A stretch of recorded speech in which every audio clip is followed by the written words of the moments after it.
Islam tahiyatan mubarakatan min indillah.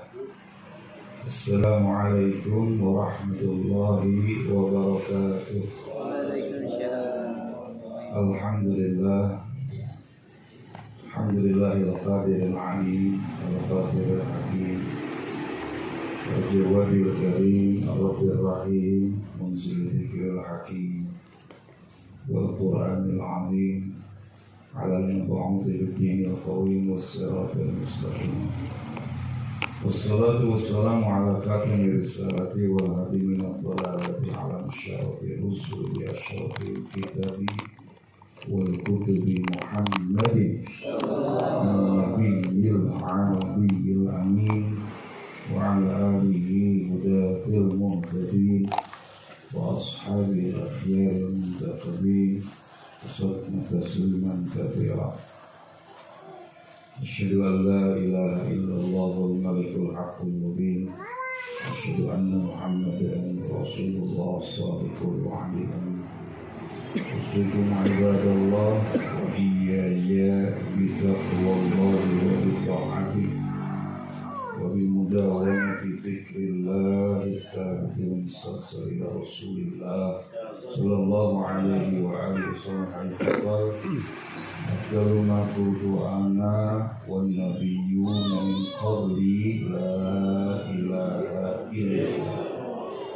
Wa qala aidan man kana akhiru kalamihi la ilaha illallah dakhala al-jannah. Wa qala aidan jadidu imanakum bi kathrati qaul la ilaha illallah. Segenap puja dan puji syukur hanya milik Allah. Senantiasa kita memuja dan memujinya.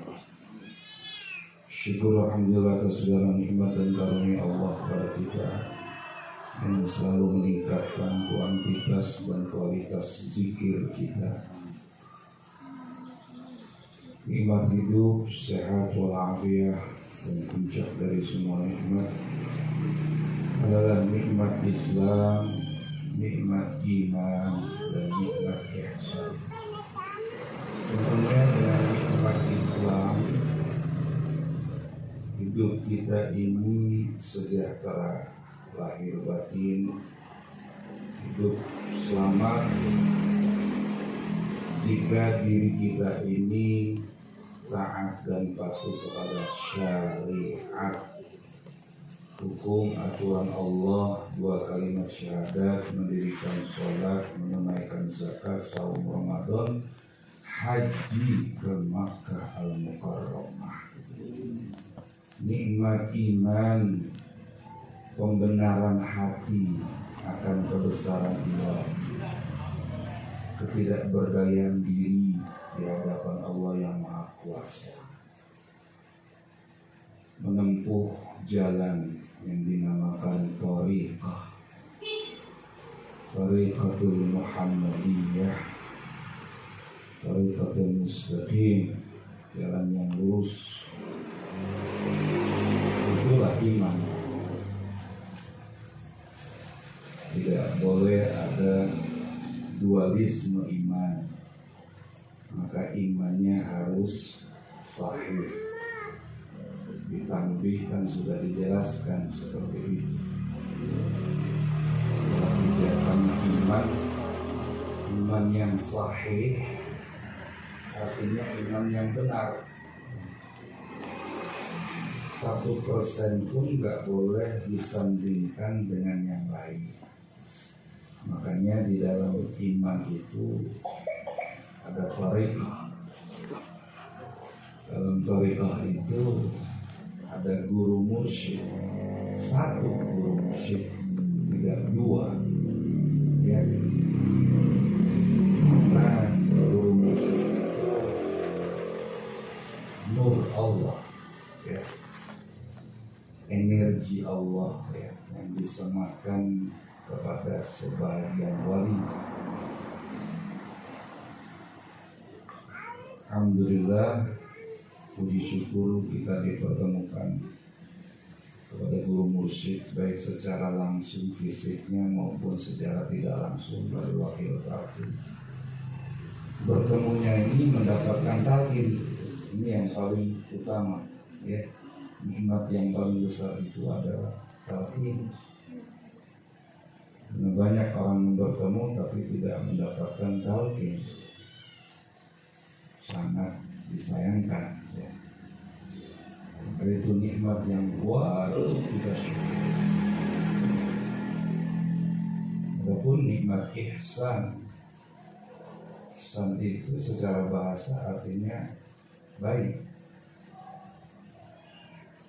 Sampai untuk berkurban aja memotong hewan itu harus ada ihsan. Kalau semuanya sudah ihsan, sampailah kita kepada hakikat. Kalau sudah mencapai hakikat, hakikat itu sebenar-benarnya kebenaran. Kalau sudah sampai hakikat, semuanya sudah af'al Allah, sudah perbuatan Allah. Pasti yang dilihat saya mulu gitu.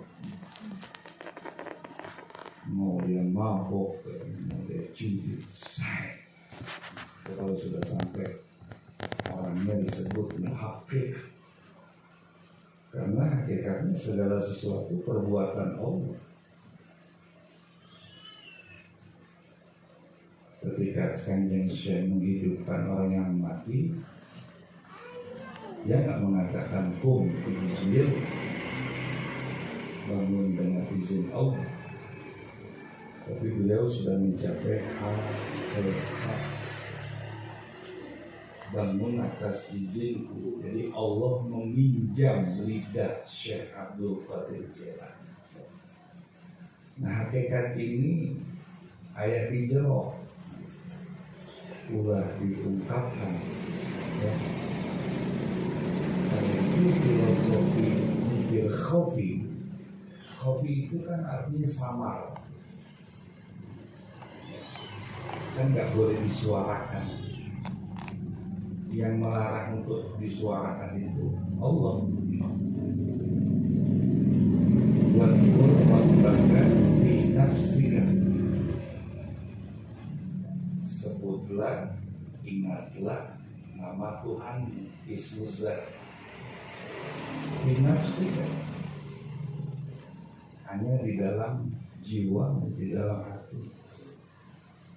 Tadarruan wa khifat, ada rasa merendah di hadapan Allah yang perkasa.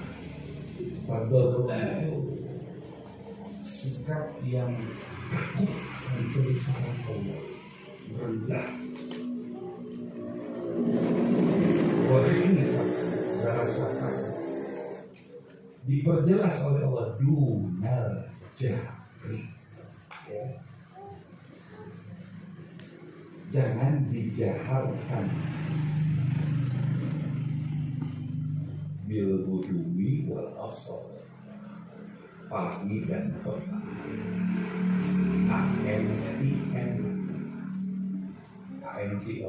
AM itu pagi petang, berarti 24 jam. Walaupun minal ghafilin, agar kita jangan menjadi orang yang lalai. Nah, ketika khofi itu disembunyikan, maka yang terungkap, terekspresi kumaha abah saya. Gak ada kata yang jelek, kata yang mabuk, yang jujur. Justru Allah ciptakan mereka agar kita soleh. Ada yang salah, pasti ada yang salah. Jadi tidak membenci. Ketika Nabi dicaci maki dan paling kotoran oleh orang Yahudi, Nabi tetap memberikan makan dan disuapin. Orang Yahudi itu yang mencaci maki Nabi, Nabi gila, tapi tetap Nabi menyuapin makan dia. Nah, orang tarekat itu kalau udah mencapai hakikat nggak ada istilah ini. Itu mah nabi, orang sanes nabi. Nggak ada, udah nggak. Karena nabi udah mencapai hakikat. Kita bukan jadi nabi, kita harus mencapai hakikat. Makanya filosofi hakikat itu zikir hobi harus disembunyikan karena semuanya gerakan Allah. Jika kita melihat anak kita sedikit kurang baik, istri kita kurang baik, gitu. Kalau khofi itu lepas, ini mulai ungkapan yang kasar. Tapi kalau khofi itu hidup, ya apa-apa, biarkan. Makanya kesannya orang-orang sufi itu kesannya seakan-akan membiarkan pemungkaran. Sebenarnya tidak membiarkan pemungkaran. Karena itu para habaib itu kalau keturunannya dari Sayyid itu larinya ke Husain. Itu keras-keras. Ya, tapi kalau keturunan dari Sayyidina Husain keras, frontal. Memang harus ada yang begitu. Tapi kalau keturunan dari Syarif, dari Hasan, dia lembut.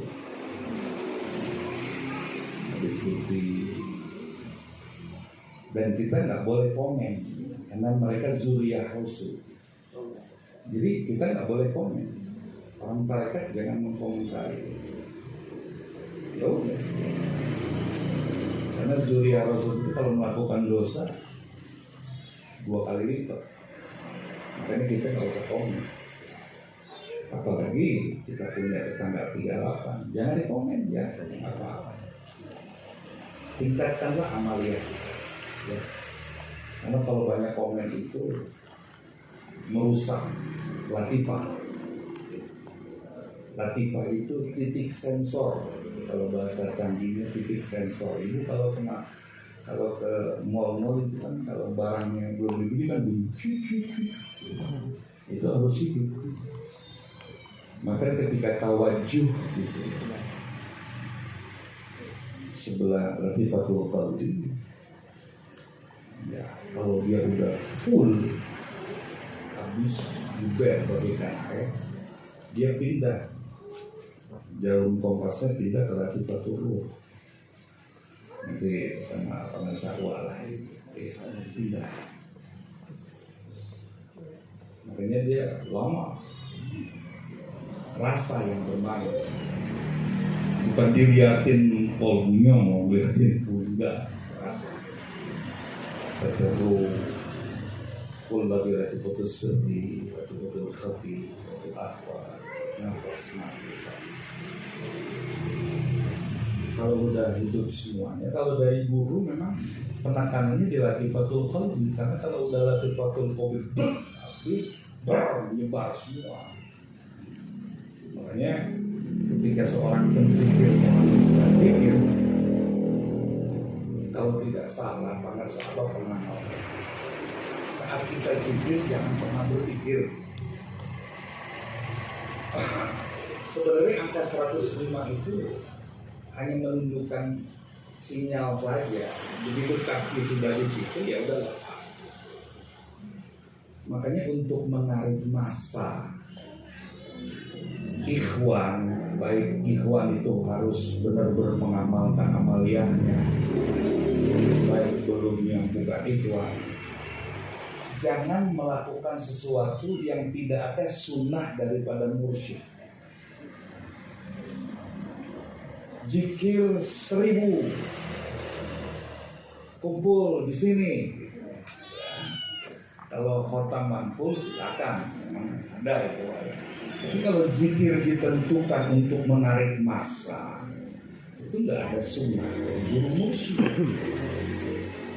Pertama memang nggak punya adab karena guru mursyid, begitu. Tapi tujuannya memang untuk menarik, tapi nggak boleh melakukan sesuatu. Di daerah Bandung itu ada seorang ustaz memaksa orang harus melakukan untuk daya pikat. Jangan melakukan sesuatu, nggak boleh. Wong Kanjeng Nabi juga sudah bilang, bikat roti kol, la Lah, apa bi'alfi dengan sering? Bukan Nabi nggak bilang sering. Itu salah satu.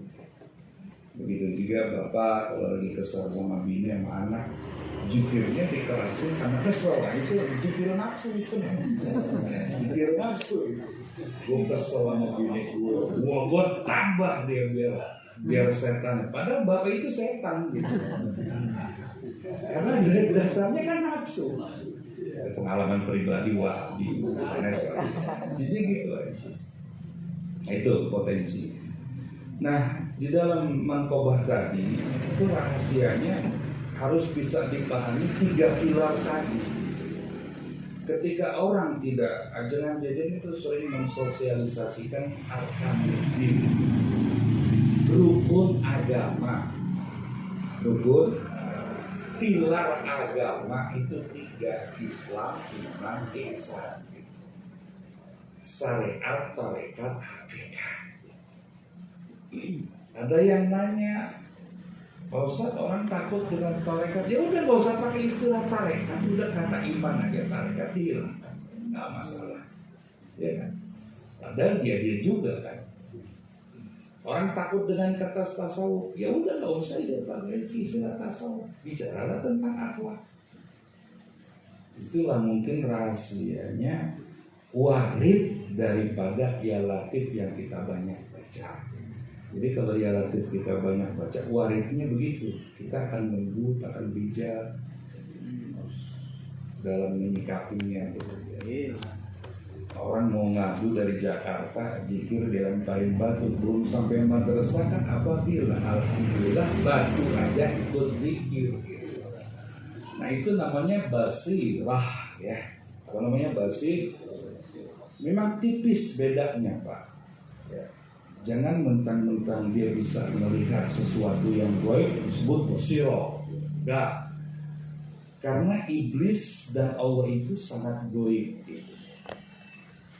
Cantik dalam bermain, dalam keadaan panas terik matahari, Kanjeng Syekh ditutupi awan yang mendung sehingga nggak kepanasan, adem. Tiba-tiba dia, ana Robbo, saya ini Tuhanmu, Abdul Qadir. Suara ahlal tulaka ma ahram tulaka. Aku sudah halalkan apa yang pernah aku haramkan. Jadi kamu nggak perlu sholat lagi, nggak perlu puasa lagi, karena kamu sudah dekat.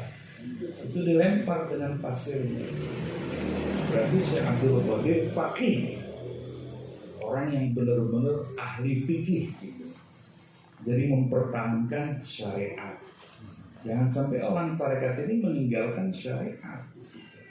Ya kan? Dulu banget di daerah Bogor itu pernah meremehkan syariat. Berangkat umroh haji kan cuma lihat Ka'bah sama onta ini kan, gitu kan, itu berarti menganggap remeh syariat.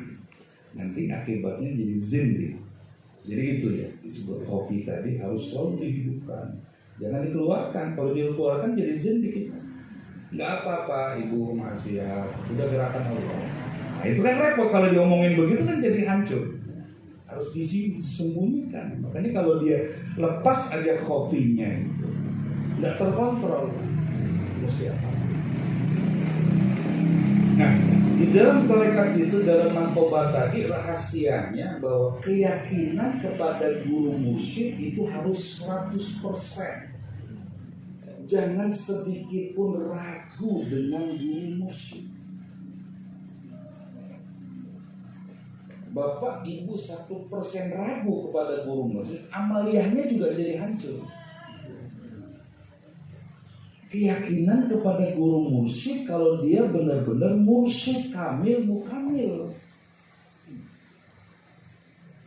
Wahai Kanjeng Syekh, aku punya anak semata wayang nyemplung di dalam lautan. Aku yakin Syekh bisa. Pulang, belum ada, putus asa. Enggak, karena dia yakin sama mursyid. Bermanakib sekali, nggak gol usahanya, berhenti menakib. Berhotaman sekali, nggak cesbleng, berhenti hotamannya. Kalau kan nggak yakin sama guru sih. Kalau dia yakin, dia bolak-balik mau sampai kapanpun. Makanya Allah bilang dalam surat Al-Kahfi ayat 28. Wasbir nafsaka ma'al ladina yad'una rabbahum bil ghadati wal 'ashyi yuriduna wajhah wala ta'du 'ainaka 'anhum turidu zinatal hayatid dunya. Duduklah kamu. Dalam tafsir Ibnu Katsir itu dikatakan isbir itu duduk. Duduklah kamu bersama mereka yang mengamalkan amaliyah. Jangan kau berpaling meninggalkan amaliyah, zikir, taman, manakib, tersebab kesibukan duniamu. Jangan tersebab dunia meninggalkan zikir, meninggalkan amaliyah. Yuriduna wajh, karena amaliyah itu ilahi anta maksudi walidoka maklubi. Yang dicari semua itu bukan dicari dunianya, tapi mencari yang kepada yang punya dunia. Allah ya qadiyal hajat, kan memuji Allah.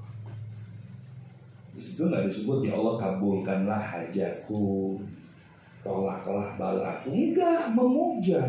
Jadi kalau khotaman itu bentuk kontemplasi, bentuk renungan kepada Allah, bukan permohonan ini dan itu. Bagaimana yang punya dunia, dia mau ngasih apa terserah. Kalau kita meminta dunia, dan nggak akan pernah habis dunia itu. Kita minta sekian, akan minta sekian, kita minta sekian, nggak akan habis terus. Ya, ada nafsu. Makanya dalam khotaman itu memuji Allah.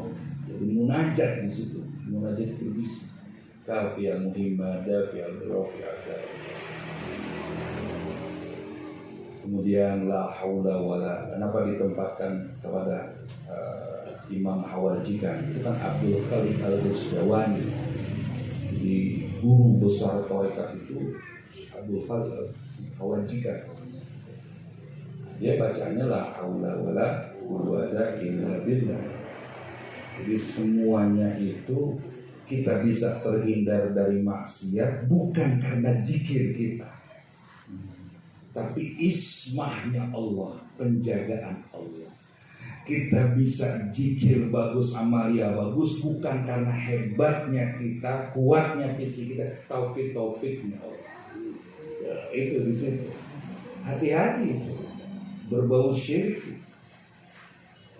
Ya, kalau saya nggak zikir, nggak entah gimana urusan saya bisa jadi maksiat. Nah, bukan. Itu karena abulnya kamu zikirnya. Allahumma inna duha'uka wal baha'uka wal jamal buah kita wal isma Allah la haula wala. Itu dah. Barulah kita baca hasbunallah wa ni'mal wakil. Nah, kalimat hasbunallah wa ni'mal wakil, kalau boleh meminjam istilah manunggal bersama Allah, tidak dengan makhluk apapun siapa. Karena kalimat hasbunallah wa ni'mal wakil itu ketika Nabi Ibrahim mau diberangus, mau dibakar, malaikat Jibril itu datang mau menolongnya. Nabi Ibrahim menolak pertolongan Jibril. Keluarlah ucapan hasbunallah wa ni'mal wakil. Seakan-akan Nabi Ibrahim mengatakan, engkau juga makhluk, aku juga nggak mau makhluk. Yang aku mau cuma Allah. Hasbunallah, cukup bagi kami Allah, dialah sebaik-baiknya. Kalau sudah full kepada Allah, nah itu baru nanti datanglah maunah. Kalau untuk orang-orang saleh, kalau wali-wali datanglah karamah, kalau Nabi datanglah mukjizat. Baru dia bilang, "Qul ya naru kuni bardan wa salaman ala Ibrahim." Hai api, karena hambaku Ibrahim sudah full kepada aku jadikan engkau dingin dan selamat khusus buat Ibrahim. Nah, kita ini kalau udah ikhtiar ke sana kemari, udah jangan mikir hasil. Hasilnya bukan urusan kita, Allah yang bilang. Hitungan matematika, kalau inputnya gini, outputnya jadi begini, kalau itu kan syariat seperti itu. Seperti mohon maaf ya, corona ya. Mohon maaf, jangan ada bahasa virus yang mematikan. Yang mematikan itu Allah. Ini merusak keimanan. Kalimat virus mematikan. Nabi Ibrahim alaihissalam ketika dia mau masuk ke api, dia sadar kalau api itu panas. Sadar, waras, tahu api panas. Membakar api, dia membakar, tapi dia tidak mematikan dan tidak menghidupkan. Maka dia boleh masuk. Kalau kalimat corona mematikan, berarti corona itu jadi Tuhan. Hati-hati bahasa seperti itu. Yuhyi wa yumiit.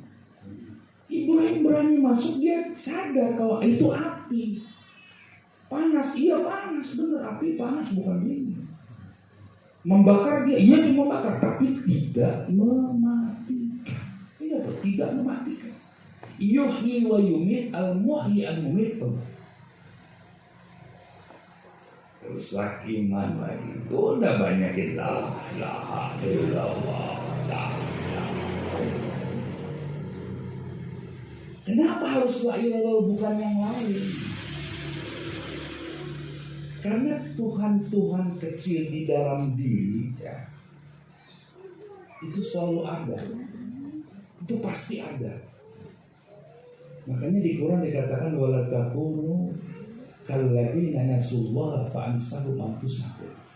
Jangan kamu menjadi orang seperti orang yang lupa kepada Allah. Bukan orang lupa loh, seperti orang lupa gak?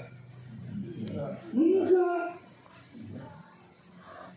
Jadi menjadi seperti orang lupa aja gak boleh, apalagi lupa gitu.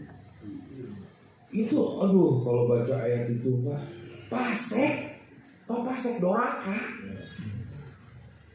Wala takunu kalladzina nasullaha fa ansahum anfusahum ulaika humul fasiqun. Janganlah kamu semua menjadi orang seperti yang lupa kepada Allah. Nanti Allah lupa sama kamu. Orang seperti ini fasik kan, kalau di bahasa kita ini fasik kan zina, ya kan, mabok, lupa seperti orang lupa fasik. Makanya kalimat itulah yang diulang-ulang, karena dibersihkan dengan kalimat la ilaha illallah, bukan dengan kalimat lain. Nabi menyebut subhanallah dibatasi 33, Allah Akbar 33, Allah subhan 33, la ilaha illallah lahul mulku wa lahul hamdu 10 kali pada sholat. Itu hadisnya ada itu. Subhanallah 33, alhamdulillah 33, Allah Akbar 33. Terus ada lagi la ilaha illallah syarikalah lahul mulku wa lahul hamdu 10 kali pada sholat disebut. Tapi ketika Nabi menyebut kalimat la ilaha illallah bikatsrati qaul, banyak gitu. Jadi enggak disebut sembarangan. Jangan membuat orang itu tertarik. Jadi ketika kita zikir hasilnya tuh tanbih gitu. Ketika kita berakhlak dengan akhlak tanbih, orang akan tertarik. Hebat ya Allah, sabar benar ada musibah. Ya saya lagi belajar tarekat. Di mana tuh tarekat? Jadi bukan zikirnya, amaliyahnya yang ditonjolkan, bukan. Amaliyah sih punya kita. Perlu action kalimat. Jangan natural aja gitu.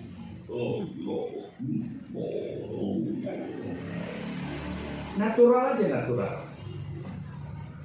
hasil daripada zikir, khotaman, manaqib itu tanbih.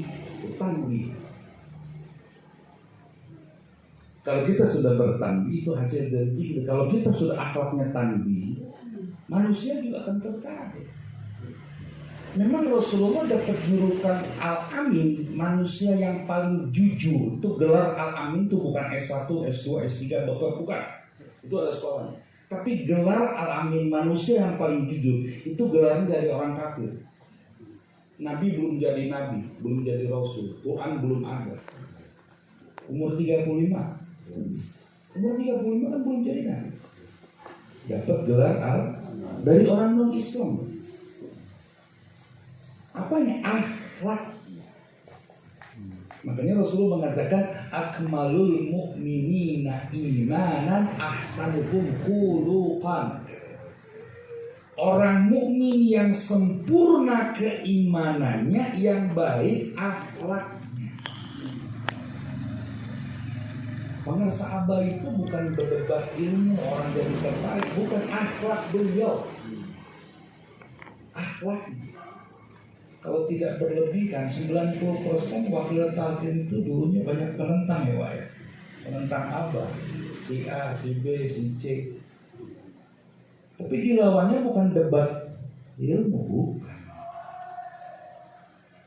Buya Hamka itu kan mencari manusia yang paling ikhlas dari Rasulullah ketika di makam Rasul. Bingung kebayang Rasul. Rasulullah datang kepada Buya Hamka, cari manusia paling ikhlas untuk disebut adanya di Indonesia. Tapi namanya nggak disebut, dicari kemana tuh? Bingung. Yang dicari paling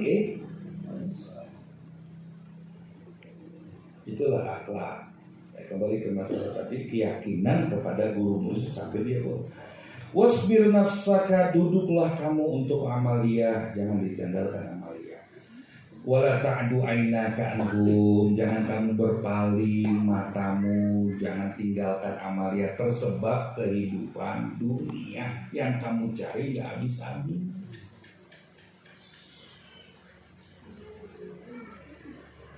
Wala tuti man aghfalna qalbahu an dzikrina wattaba'a hawahu wa kana amruhu. Ujung ayat itu, jangan sekali-kali taat, patuh, ngikutin siapapun orangnya kalau orang itu dilalaikan hatinya dari mengingat Allah. Kalau orang itu sudah dilalaikan hatinya dari mengingat Allah dan mengikuti nafsu syahwatnya, gak perlu taat. Dan ikutin amruhu furuto. Orang seperti itu urusannya amat berlebihan, kemewahan, dunia dan sebagainya. Bukan berarti gak dicari, dunia itu ada. Jadikan dunia ada di tanganmu, jangan pernah dia ada di hatimu. Itu katakan Syekh Abdul Qadir Jailani. Maka dia bolak-baliklah sampai 3 kali. Lalu terjadilah dialog Kanjeng Syekh dengan Allah. Di situ kita diajarkan bagaimana syariat tarekat hakikat. Hakikatnya idza arada syai'an ayaqula lahu kun fayakun.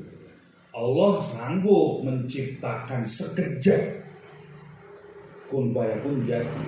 Tapi Allah menciptakan 6 hari. Betul? Allah menciptakan 6 hari. Langit dan bumi beserta isinya diciptakan berapa hari? 6 hari. Itu syariatnya. Hakikatnya pun, hakikatnya Allah yang mematikan semuanya. Syariatnya malaikat Israfil. Allah yang hakikatnya yang membagi rezeki. Syariatnya malaikat Mikail. Allah yang menghancurkan dunia semuanya. Syariatnya malaikat Israfil. Jadi memang ada syariat, ada hakikat. Kalau melulu hakikat nggak bagus, hancur. Hakikat syariat juga hancur. Nah, supaya ketemu antara syariat dan hakikat ini harus wajib tarekat. Nggak akan ketemu. Dia akan berjalan masing-masing, syariat dengan syariatnya, hakikat dengan hakikat. Nah, untuk bisa ketemu kedua-duanya dipakai, baru ada yang disebut thariqah. Thariqah itu jalan. Makanya pelajaran yang paling berarti tadi bahwa ditunjukkan kamu jangan sakit hati, minta apapun dikasih. Kamu melihat kamu dari rumah jadi wali, melihat tanah jadi emas. Syekh Abdul Qadir tidak menolak, tidak begitu manfaat. Berarti ada manfaatnya. Bukan gak ada manfaat, boleh kehidupan dunia. Bukan itu loh tujuan tarekat itu. Bukan dunia loh tujuan tarekat. Tarekat itu adalah amaliyah pribadi yang ditujukan khusus kepada Allah. Dan adapun hasil yang didapat di dunia itu bukan buah, bunga. Bunga apa? Bukan buah, buah nanti. Baru bunga-bungaan. Kalau kata fajri khairu minad dunya wa ma fiha. 2 rakaat salat fajar lebih baik dari dunia dan isinya. Itu dasarnya. Dunia dan seisinya dibandingkan dengan 2 rakaat salat subuh. Makanya Allah berfirman, ilaihi yas'adu al-kalimut thayyibu wal 'amalu shalih yarfa'u. Surat Fatir. Kalimat thayyibah la ilaha illallah itu yang yas'ad, naik menuju Allah. Yang bagaimana? Yang ada ilmunya. Fa'lam annahu la ilaha illallah. Berarti talqin. Bukan yang nggak ditalqin, kalau nggak ditalqin ada wa idza qila lahum la ilaha illallah yastakbirun. Ya baca la ilaha illallah dengan kesombongan. Tapi fa'lam harus didasari dengan ilmu. Ilmunya apa talqin? Makanya dikatakan ilaihi yas'adu al-kalimut thayyib. Kalimat la ilaha illallah yang sudah ditalqin ini yang naik kepada Allah. Wal amalu sholih, amal soleh yang lainnya ngikut. Ikut. Jadi kalau ini nggak naik, ini amal soleh yang lain nggak ngikut. Jadi ini dulu yang naik, kalimat tauhid dulu yang naik. Ilaihi yas'adu kalimut thayyib, itu yang naik Allah. Wal amalu sholih yarfa', ikut amal soleh yang lain. Jadi kuncinya di kalimat la ilaha illallah. Pelajaran terakhir yang kita terima dari seorang wanita yang punya anak semata wayang nyemplung dalam Al-Quran, itulah tiflul ma'ani kita. Ibu, bapak, kita ini sebelum ada jasad kita, roh kita ini tercipta dari ruh Nabi Muhammad SAW. Jadi sebagian ikhwan yang belum paham apa itu tiflul ma'ani, jadi gini, sebelum jasad kita, jasad ini namanya bashar. Kalau bahasa Quran jasad namanya bashar. Terdiri dari tanah, air, api, udara, akal, syahwat. Ini terakhir cangkang. Nah, cangkangnya itu bisa berubah-ubah, bisa Muslim, bisa Yahudi, bisa Kristen, bisa itu cangkang. Adapun jeroannya, ruhnya itu tercipta dari ruh Muhammad Rasulullah SAW, lalu dikumpulkan di satu alam, mengambil perjanjian dengan Allah. Jadi semua ruh, arwah itu sudah mengambil perjanjian suci dengan Allah, mengakui Allah.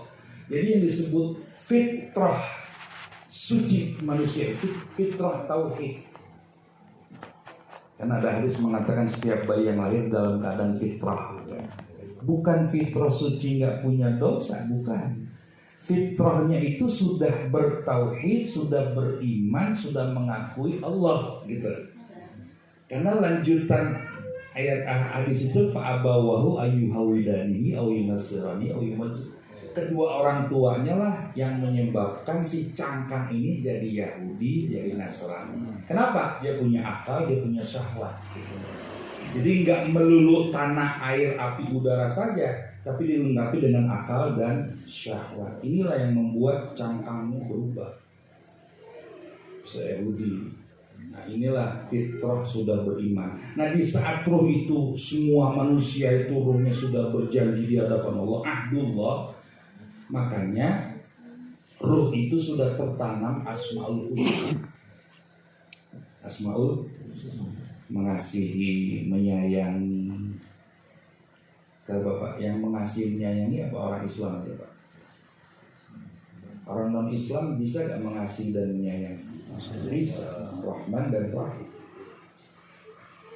Orang hidup selamat, damai, aman, tentram, assalam, al-mu'min. Siapa? Orang Islam aja. Non Islam juga bisa, itu ruhnya aja. Itulah hebatnya ketika dia orang non Islam mendermakan hartanya, jangan kita lihat casingnya, ruh tulusnya itu ada. Nah disinilah yang disebut tadi, setelah ruh udah berjanji, ruh itu dinamakan ruhul qudsi, ruh yang suci. Itulah dia menjadi tiflul ma'ani. Apa itu tiflul ma'ani? Bayi rohani. Jadi manusia, hakikat manusia tiflul ma'aninya, dia yang harus hidup, bukan jasadnya yang hidup, tiflul ma'aninya. Nah, kenapa harus ditalkin? Kenapa harus ditalkin? Karena tiflul ma'aninya itu tertutup dengan syahwatnya, sehingga kecenderungan kepada dunia itu banyak, sehingga dia lupa kepada Allah. Itu pertama. Yang kedua, ruhnya itu terputus dengan ruh Nabi. Ruh kita terputus dengan ruh Nabi saat kita lahir. Jadi bapak ruh kita Nabi Muhammad, bapak jasmani kita Nabi Adam. Ana abul arwah, wa Adam abul bashar. Itu hadis. Aku, kata Nabi, bapaknya arwah, sedangkan Adam bapaknya bashar, jasad. Nah, ketika manusia lahir, utus ruhnya dengan ruh Nabi. Makanya Syekh Abdul Qadir Jailani menafsirkan yatim bila irsyadin wala mursyidin. Yang disebut yatim itu tidak ada petunjuk dan tidak bertemu guru mursyid, itu yatim. Makanya di talqin itu menyambungkan ruh.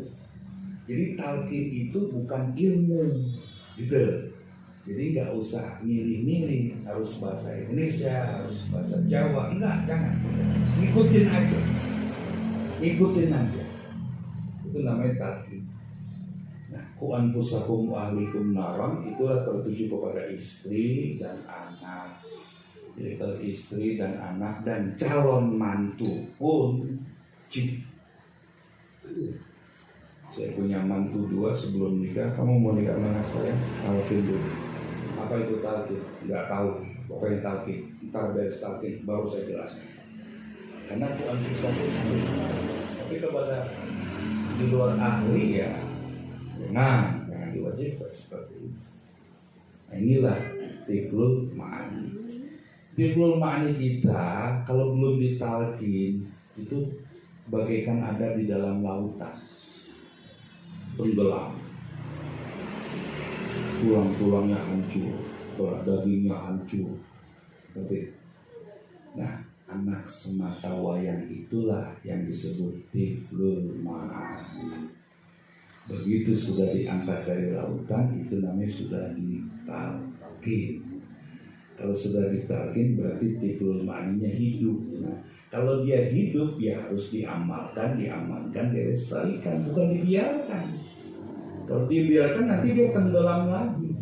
Makanya ada istilah, lihatin, kaifa takfuruna billahi wa kuntum amwatan fa ahyakum tsumma yumitukum tsumma yuhyikum tsumma ilaihi turja'un. Bukan mati loh, nggak ada sebutan mati di situ. Bagaimana mungkin kamu ingkar kepada Allah? Dulu kamu mati. Matinya maksudnya roh. Hanya roh aja yang ada, jasadnya belum. Dari mana bisa tahu kalau itu mati disebut roh, belum ada jasad? Buka surat Al-Insan. Hal ata 'alal insani innu minad dahri lam yakun syai'an madhkura. Pernah datang atas insan. Atas apa? Insan itu ruh.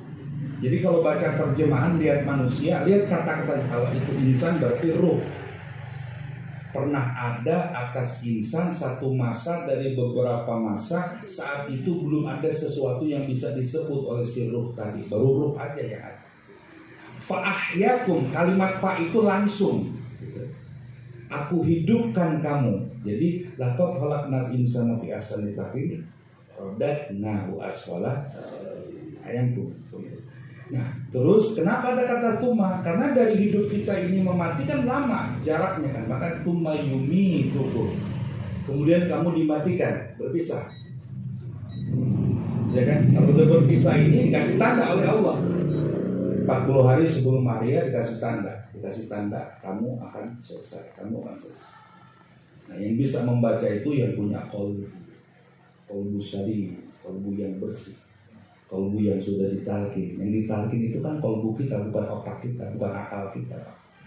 Ya, bukan otak, bukan akal yang ditalkin, tapi qalbu. Ya kan?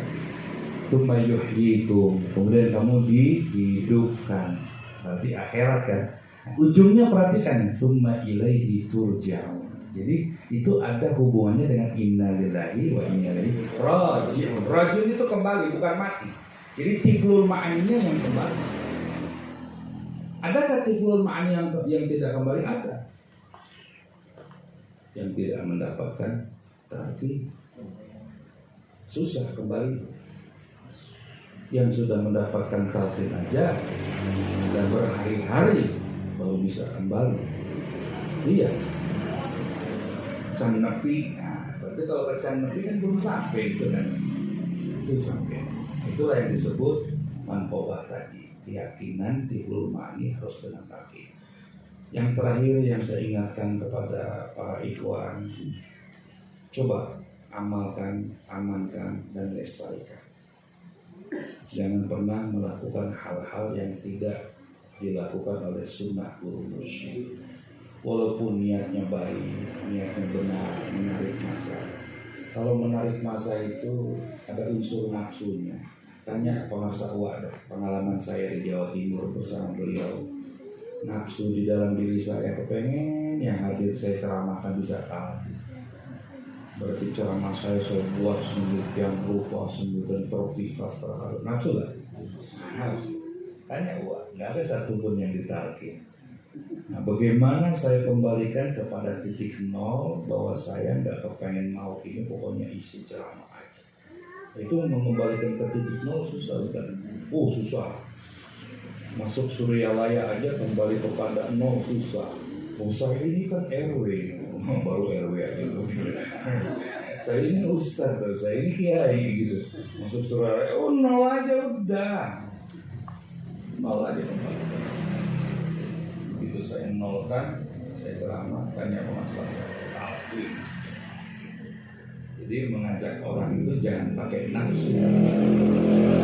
Zikir pun jangan pakai nafsu. Gitu. Ya.